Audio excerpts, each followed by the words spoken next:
এখন পর্যন্ত বাংলাদেশের মানুষের মাঝে যে সেবাগুলি দিয়ে আসছিলেন, ইতিমধ্যে সেই সেবার কিছুটা বিঘ্ন ঘটেছে, বিঘ্ন ঘটেছে, তা আজকে আমরা আপনাদের সামনে উপস্থাপন করার চেষ্টা করব। আপনারা জানেন, এশিয়া মহাদেশের মধ্যে সর্বোচ্চ পর্যায়ের 1 নম্বর ব্যাংক হিসাবে ইসলামী ব্যাংক বাংলাদেশে সুনাম অর্জন করেছে।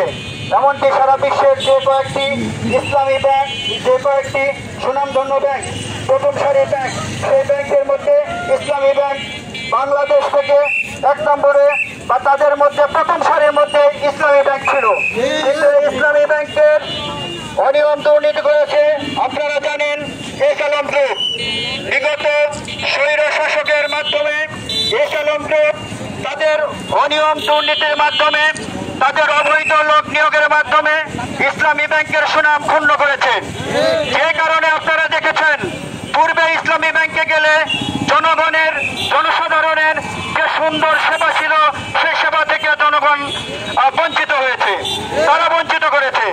তারা অশিক্ষিত, অর্ধশিক্ষিত, পানের দোকানদার, কৃষক, মজুর ইত্যাদি যাদের অবৈধ এবং জাল সার্টিফিকেটের মাধ্যমে অদক্ষ শ্রমিকদেরকে ইসলামী ব্যাংকে নিয়োগ দিয়ে ইসলামী ব্যাংকটাকে, ইসলামকে ধ্বংস করার জন্য তারা ষড়যন্ত্র করেছিল। কিন্তু আল্লাহ রাব্বুল আলামিন সেইখান থেকে আমাদেরকে মুক্তি দিয়েছেন। তারপরেও তারা এখন পর্যন্ত ষড়যন্ত্র করেই যাচ্ছে। আপনারা জানেন, এই অদক্ষ কর্মচারীদের মাধ্যমে তারা ইসলামী ব্যাংককে ধ্বংস করা নয়, তারা ইসলামকেই বাংলাদেশ থেকে ধ্বংস করার জন্য ষড়যন্ত্র করেছিল। আমরা এর তীব্র নিন্দা এবং প্রতিবাদ জানাই।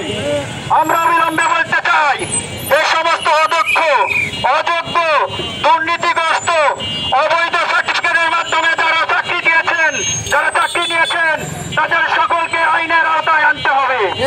তাদেরকে অবিলম্বে ইসলামী ব্যাংক থেকে অপসারণ করতে হবে। এই ইসলামী ব্যাংকের যে সুনাম, ইসলামী ব্যাংকের যে সেবার মান, সেইটা অবিলম্বে ফিরিয়ে আনতে হবে। আমরা অবিলম্বে বলতে চাই, যদি এই কাজগুলি করানো হয়, যদি এই দুর্নীতিবাজদেরকে ব্যাংকে রাখা হয়, তাহলে আমরা আরো কঠোর কর্মসূচি ভবিষ্যতে দেব ইনশাআল্লাহ। আমরা তাই বলতে চাই, আমাদের এই কঠোর কর্মসূচি দেওয়ার পূর্বেই এই সমস্ত দুর্নীতিগ্রস্ত, এই সমস্ত অবৈধ নিয়োগপ্রাপ্তদেরকে ব্যাংক থেকে অপসারণ করতে হবে এবং ব্যাংকের যে সেবার মান, ব্যাংকের যে সেবার ধরন পূর্বে যেটা ছিল, সেইটা অবিলম্বে ফিরিয়ে আনতে হবে। আমরা কণ্ঠে বলতে চাই, যদি এইটা করা না হয়, তাহলে আমরা অবিলম্বে আরো বড় কর্মসূচির মাধ্যমে আমরা এই ব্যাংকে দুর্নীতিগ্রস্ত যে কর্মকর্তাগুলি আছে, তাদেরকে অপসারণের জন্য আমরা ব্যবস্থা নিব ইনশাআল্লাহ।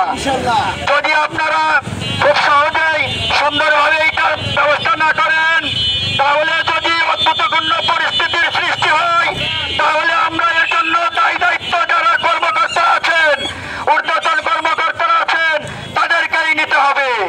ভবিষ্যতে আমাদেরকে কোনো দোষ দিতে পারবেন না। তাই আমরা সতর্ক করে দিয়ে বলতে চাই, অবিলম্বে ইসলামী ব্যাংকে দুর্নীতিগ্রস্ত অফিসারদেরকে অপসারণ করে ইসলামী ব্যাংকের মান এবং সেবার ধরন ফিরিয়ে আনার জন্য আমরা জোর দাবি জানাচ্ছি। সম্মানিত ভাইরা আমার, সম্মানিত সাংবাদিকবৃন্দ, সম্মানিত প্রশাসনের ভাইরা, আমরা আপনাদের মাধ্যমে প্রশাসনের কাছে অবিলম্বে বলতে চাই, যদি এই ব্যবস্থাগুলি নেওয়া না হয়, তাহলে উদ্ভূতপূর্ণ পরিস্থিতির জন্য প্রশাসন দায়ী থাকবে। আমরা এর কোনো দায়িত্ব নিতে পারবো না। তাই আমরা অবিলম্বে বলতে চাই যে আপনারা অতি শীঘ্রই এই দুর্নীতিগ্রস্ত অফিসারদের বিরুদ্ধে ব্যবস্থা গ্রহণ করুন। পরিশেষে আপনাদের সকলকে আজকের এই মানববন্ধনে উপস্থিত হয়ে মানববন্ধনে সহযোগিতা করার জন্য আপনাদেরকে আন্তরিক শুভেচ্ছা এবং মোবারকবাদ জানাচ্ছি। আপনাদেরকে ধন্যবাদ জানাচ্ছি। প্রশাসনের ভাইদেরকে ধন্যবাদ জানিয়ে সকলের সুস্বাস্থ্য দীর্ঘায়ু কামনা করে ইসলামী ব্যাংকের যে সুনাম, এইটা ফিরে আসুক। আল্লাহ রাব্বুল আলামিন বাংলাদেশে ইসলামের যে সুদৃঢ় সৌন্দর্য, এইটা যেন বাংলাদেশে দান করেন, এই আশাবাদ ব্যক্ত করে আপনাদের সকলের সুস্বাস্থ্য দীর্ঘায়ু কামনা করে আমি আজকের এই বক্তব্য এখানে শেষ করছি। আসসালামু আলাইকুম ওয়া রাহমাতুল্লাহি ওয়া বারাকাতুহু।